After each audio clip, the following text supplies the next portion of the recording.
ഈശോയിൽ ഏറ്റവും സ്നേഹമുള്ളവരെ, എല്ലാവർക്കും നമ്മുടെ കർത്താവായ യേശുക്രിസ്തുവിൻ്റെ നാമത്തിൽ സ്നേഹവന്ദനം. സാധാരണ ആഴ്ചയിലെ 30-ാം ബുധനാഴ്ചയിലെ തിരുവചനങ്ങളെ നമ്മൾക്ക് ഒരുമിച്ച് ധ്യാനിക്കാം. ജീവിതത്തിൻ്റെ പലവിധമായ ഭാരങ്ങളിലൂടെയും ബലഹീനതകളിലൂടെയും കടന്നുപോകുമ്പോൾ ഞാൻ ഒറ്റയ്ക്കാണോ, എൻ്റെ പ്രാർത്ഥനകൾക്ക് ഫലമില്ലേ എന്നൊക്കെയുള്ള ചിന്തകൾ നമ്മെ അലട്ടാറുണ്ടോ? എന്നാൽ ഇന്ന് കർത്താവ് നമ്മോട് സംസാരിക്കുന്നത് അവിടുത്തെ അത്ഭുതകരമായ പരിപാലനയെക്കുറിച്ചാണ്.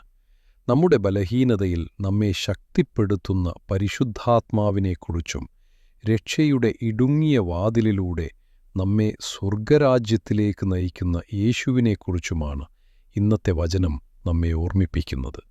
നമ്മുടെ പ്രാർത്ഥനകൾക്ക് ബലമില്ലെന്ന് തോന്നുമ്പോൾ പോലും നമുക്ക് വേണ്ടി മാധ്യസ്ഥ്യം വഹിക്കുന്ന ഒരു ദൈവാത്മാവ് ഉണ്ട് എന്ന വലിയ സത്യവും, യഥാർത്ഥ രക്ഷ കേവലം ബാഹ്യമായ അനുഷ്ഠാനങ്ങളിൽ ഒതുങ്ങുന്നില്ല എന്ന ആഴമേറിയ ചിന്തയുമാണ് ഇന്നത്തെ ധ്യാനത്തിൻ്റെ കാതൽ. ഇന്ന് നമുക്ക് ഒന്നാം വായനയായി നൽകിയിരിക്കുന്നത് വിശുദ്ധ പൗലോസ് അപ്പസ്തോലൻ റോമാക്കാർക്ക് എഴുതിയ ലേഖനത്തിൽ നിന്നുള്ള ഭാഗമാണ്.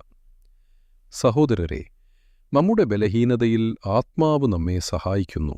എന്തെന്നാൽ വേണ്ടവിധം പ്രാർത്ഥിക്കേണ്ടത് എങ്ങനെയെന്ന് നമുക്കറിഞ്ഞുകൂടാ. എന്നാൽ അവാച്യമായ നെടുവീർപ്പുകളാൽ ആത്മാവ് തന്നെ നമുക്കുവേണ്ടി മാധ്യസ്ഥ്യം വഹിക്കുന്നു. ഹൃദയങ്ങൾ പരിശോധിക്കുന്നവൻ ആത്മാവിൻ്റെ ഇംഗിതമറിയുന്നു. കാരണം ദൈവഹിതമനുസരിച്ചാണ് ആത്മാവ് വിശുദ്ധർക്കു വേണ്ടി മാധ്യസ്ഥ്യം വഹിക്കുന്നത്. ദൈവത്തെ സ്നേഹിക്കുന്നവർക്ക്, അവിടുത്തെ പദ്ധതി അനുസരിച്ച് വിളിക്കപ്പെട്ടവർക്ക് സകലതും നന്മയ്ക്കായി ഭവിക്കുന്നു എന്നു നമുക്കറിയാമല്ലോ. അവിടുന്ന് മുൻകൂട്ടി അറിഞ്ഞവരെ തൻ്റെ പുത്രന്റെ സാദൃശ്യത്തോട് അനുരൂപരാകാൻ മുൻകൂട്ടി നിയമിക്കുകയും ചെയ്തിരിക്കുന്നു. അത് അവനെ അനേകം സഹോദരന്മാരിൽ ആദ്യജാതനാക്കുന്നതിനാണ്. താൻ മുൻകൂട്ടി നിയമിച്ചവരെ അവിടുന്ന് വിളിച്ചു, അവിടുന്ന് വിളിച്ചു, വിളിച്ചവരെ നീതീകരിച്ചു, നീതീകരിച്ചവരെ മഹത്വപ്പെടുത്തി.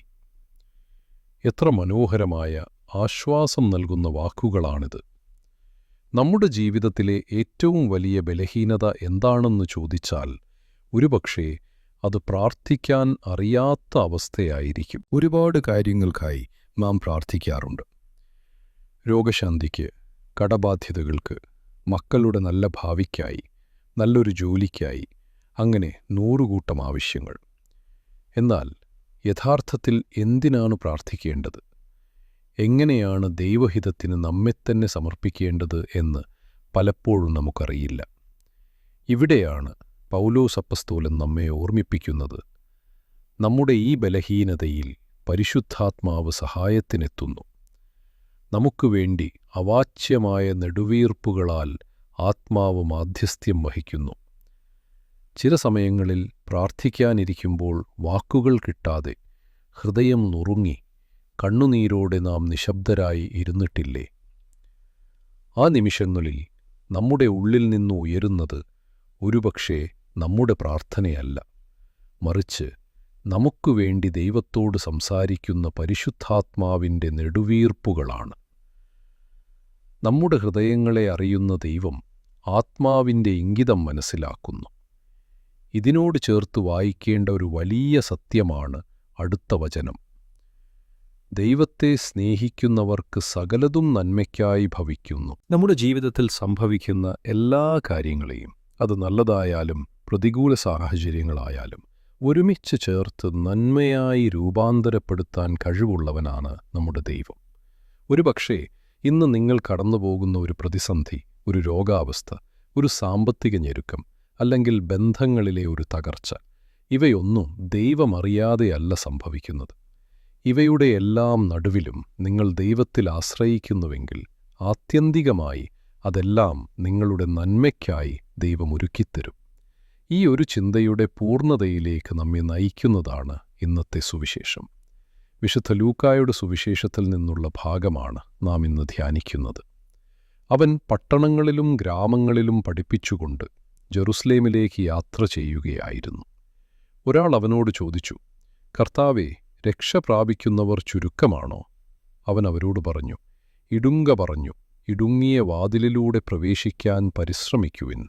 ഞാൻ നിങ്ങളോട് പറയുന്നു, അനേകർ പ്രവേശിക്കാൻ ശ്രമിക്കും, എന്നാൽ അവർക്ക് സാധിക്കുകയില്ല. വീട്ടുടമസ്ഥൻ എഴുന്നേറ്റ് വാതിൽ അടച്ചു കഴിഞ്ഞാൽ നിങ്ങൾ പുറത്തുനിന്ന്, കർത്താവേ, ഞങ്ങൾക്ക് തുറന്നു തരണമേ എന്ന് പറഞ്ഞ് വാതിലിൽ മുട്ടാൻ തുടങ്ങും. അപ്പോൾ അവൻ മറുപടി പറയും, നിങ്ങൾ എവിടെ നിന്നാണെന്ന് ഞാൻ അറിയുന്നില്ല.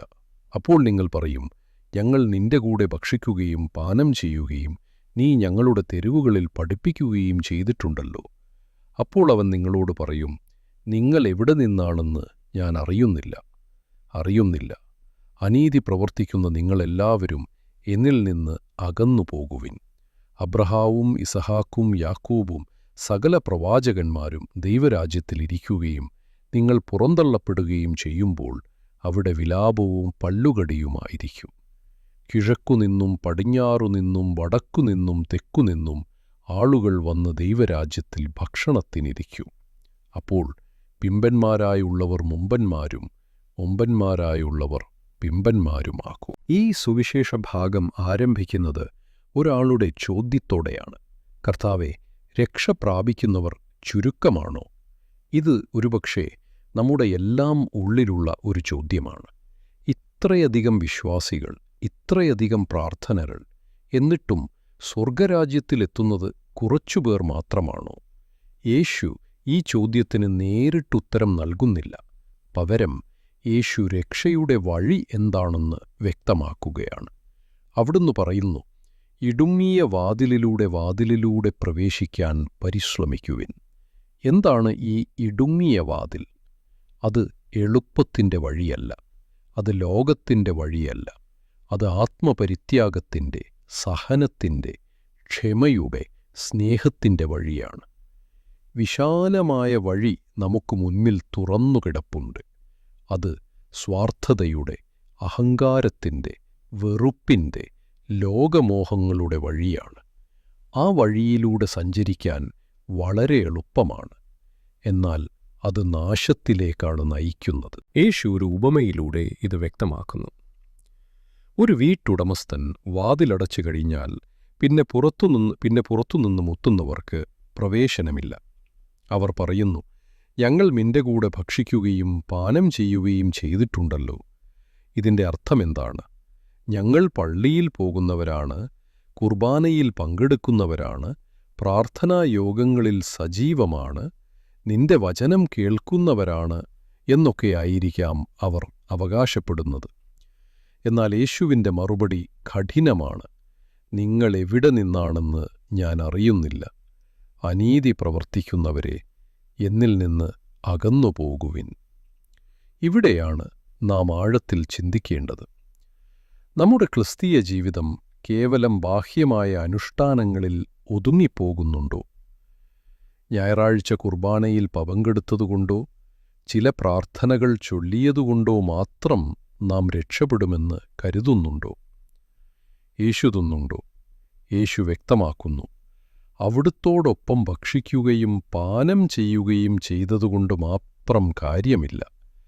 അവിടുത്തെ വചനം കേട്ടതുകൊണ്ട് മാത്രം കാര്യമില്ല. ആ വചനമനുസരിച്ച് നമ്മുടെ ജീവിതത്തെ രൂപാന്തരപ്പെടുത്തണം. നമ്മുടെ പ്രവൃത്തികളിൽ നീതിയും സ്നേഹവും കരുണയുമുണ്ടാകണം. നമ്മുടെ ജീവിതത്തിൽ ഈ ഇടുങ്ങിയ വാതിലിൻ്റെ അനുഭവം എവിടെയാണ്? നമ്മുടെ കുടുംബത്തിലൊരു പ്രശ്നമുണ്ടാകുമ്പോൾ മറ്റൊരാളെ കുറ്റപ്പെടുത്താതെ സ്വയം വിട്ടുകൊടുക്കാൻ തയ്യാറാകുമ്പോൾ നാം ഇടുങ്ങിയ വാതിലിലൂടെ കടക്കുകയാണ്. ജോലിസ്ഥലത്ത് അന്യായമായ ഒരു പ്രലോഭനം വരുമ്പോൾ അത് വേണ്ടെന്ന് വെച്ച് സത്യസന്ധതയോടെ നിൽക്കുമ്പോൾ നാം ഇടുങ്ങിയ വാതിലൂടെ കടക്കുകയാണ്. നമ്മെ വേദനിപ്പിച്ച ഒരാളോട് പൂർണ്ണ ഹൃദയത്തോടെ ക്ഷമിക്കാൻ തീരുമാനിക്കുമ്പോൾ നാം ഇടുങ്ങിയ വാതിലിലൂടെ കടക്കുകയാണ്. അത് എളുപ്പമല്ല, അതിന് പരിശ്രമം ആവശ്യമാണ്. ഇന്നത്തെ 2 വായനകളും നമ്മോട് സംസാരിക്കുന്നത് ഒരേ കാര്യത്തെക്കുറിച്ചാണ്. ഇടുങ്ങിയ വാതിലിലൂടെ കടന്നുപോകാനുള്ള പരിശ്രമത്തിൽ നാം തനിച്ചല്ല. ആ യാത്രയിൽ നമ്മുടെ ബലഹീനതയിൽ നമ്മെ സഹായിക്കാൻ പരിശുദ്ധാത്മാവുണ്ട്. നമ്മുടെ പ്രാർത്ഥനകൾക്ക് ശക്തിയില്ലെന്ന് തോന്നുമ്പോൾ നമുക്ക് വേണ്ടി നെടുവീർപ്പിടുന്ന ആത്മാവുണ്ട്. ദൈവത്തെ സ്നേഹിക്കുന്ന നമുക്ക് വേണ്ടി ഈ സഹനങ്ങളെയും ബുദ്ധിമുട്ടുകളെയും നന്മയായി പരിണമിപ്പിക്കുന്ന ഒരു ദൈവമുണ്ട്. അതുകൊണ്ട് ഇന്നത്തെ വചനം നമുക്ക് നൽകുന്ന പ്രായോഗിക പാഠം ഇതാണ്. നമ്മുടെ ക്രിസ്തീയ ജീവിതത്തെ ഉപരിപ്ലവമായി കാണരുത്. അത് കേവലം ചടങ്ങുകളിൽ ഒതുക്കരുത്. യേശുവുമായി ഒരു വ്യക്തിപരമായ ബന്ധം നമുക്കാവശ്യമാണ്. അവിടുത്തെ വചനം നമ്മുടെ ഹൃദയത്തിൽ പതിക്കണം. ആ വചനമനുസരിച്ച് നമ്മുടെ ചിന്തകളെയും വാക്കുകളെയും പ്രവൃത്തികളെയും നാം ക്രമപ്പെടുത്തണം. ഇന്ന് നമുക്കൊരു നിമിഷം ആത്മശോധന ചെയ്യാം. എൻ്റെ ജീവിതം വിശാലമായ പാതയിലൂടെയാണോ അതോ ഇടുങ്ങിയ വാതിലിലൂടെയാണോ സഞ്ചരിക്കുന്നത്? എൻ്റെ കുടുംബത്തിൽ, എൻ്റെ സൗഹൃദങ്ങളിൽ ഞാൻ വിട്ടുവീഴ്ച ചെയ്യാൻ തയ്യാറാണോ? മറ്റുള്ളവരുടെ നന്മയ്ക്കായി എളിയവനാകാൻ എനിക്ക് സാധിക്കുന്നുണ്ടോ? ഈ ചോദ്യങ്ങൾക്കുള്ള സത്യസന്ധമായ ഉത്തരമാണ് നമ്മുടെ രക്ഷയുടെ വഴി നിർണയിക്കുന്നത്. നമുക്ക് കണ്ണുകളടച്ച് ഒരു നിമിഷം പ്രാർത്ഥിക്കാം. കരുണ നിറഞ്ഞ പിതാവേ, അങ്ങയുടെ വചനത്തിനായി ഞങ്ങൾ നന്ദി പറയുന്നു. ഞങ്ങളുടെ ബലഹീനതകളെ അങ്ങ് അറിയുന്നുവല്ലോ. വേണ്ടവിധം പ്രാർത്ഥിക്കാൻ പോലും അറിയാത്ത ഞങ്ങളെ അങ്ങയുടെ പരിശുദ്ധാത്മാവിനാൽ നിറയ്ക്കണമേ. ഞങ്ങളുടെ ഉള്ളിൽ നിന്ന് ഉയരുന്ന അവാച്യമായ നെടുവീർപ്പുകളെ അങ്ങ് സ്വീകരിക്കണമേ. കർത്താവായ യേശുവേ, ഇടുങ്ങിയ വാതിലിലൂടെ സ്വർഗരാജ്യത്തിലേക്ക് പ്രവേശിക്കാൻ ഞങ്ങളെ പഠിപ്പിച്ചുവല്ലോ. ലോകത്തിൻ്റെ വിശാലമായ വഴികളിൽ ഞങ്ങൾ പലപ്പോഴും വീണുപോകുന്നു.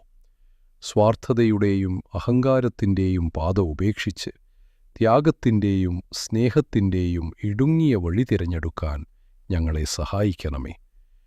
ഞങ്ങളുടെ ക്രിസ്തീയ ജീവിതം കേവലം ബാഹ്യമായ അനുഷ്ഠാനങ്ങളിൽ ഒതുങ്ങിപ്പോകാതെ അങ്ങയോടുള്ള ആഴമായ സ്നേഹത്തിലും ബന്ധത്തിലും വളരുവാൻ ഞങ്ങളെ അനുഗ്രഹിക്കണമേ. ഈ വചനം കേൾക്കുന്ന ഓരോ വ്യക്തിയെയും അങ്ങയുടെ കരങ്ങളിൽ സമർപ്പിക്കുന്നു. രോഗികളായിരിക്കുന്നവരെ അന്ന് സുഖപ്പെടുത്തണമേ. കടഭാരത്താൽ വിഷമിക്കുന്നവർക്ക് അന്ന് വഴികൾ തുറന്നുകൊടുക്കണമേ. കുടുംബങ്ങളിൽ സമാധാനം നൽകണമേ. മക്കളെ അങ്ങ് സംരക്ഷിക്കണമേ. എല്ലാറ്റിനുമുപരി അങ്ങയുടെ ഹിതമനുസരിച്ച് ജീവിക്കുവാനും സകലതും ഞങ്ങളുടെ നന്മയ്ക്കായി ഒരുക്കുന്ന അങ്ങയുടെ പരിപാലനയിൽ ആശ്രയിക്കുവാനും ഞങ്ങളെ പഠിപ്പിക്കണമേ. നമുക്കൊരുമിച്ച് പ്രാർത്ഥിക്കാം. സ്വർഗസ്ഥനായ ഞങ്ങളുടെ പിതാവേ, നന്മ നിറഞ്ഞ മറിയമേ, ത്രിത്വസ്തുതി. സർവശക്തനായ ദൈവം, പിതാവും പുത്രനും പരിശുദ്ധാത്മാവും നിങ്ങളെ ഏവരെയും സമൃദ്ധമായി അനുഗ്രഹിക്കട്ടെ. ആമേൻ.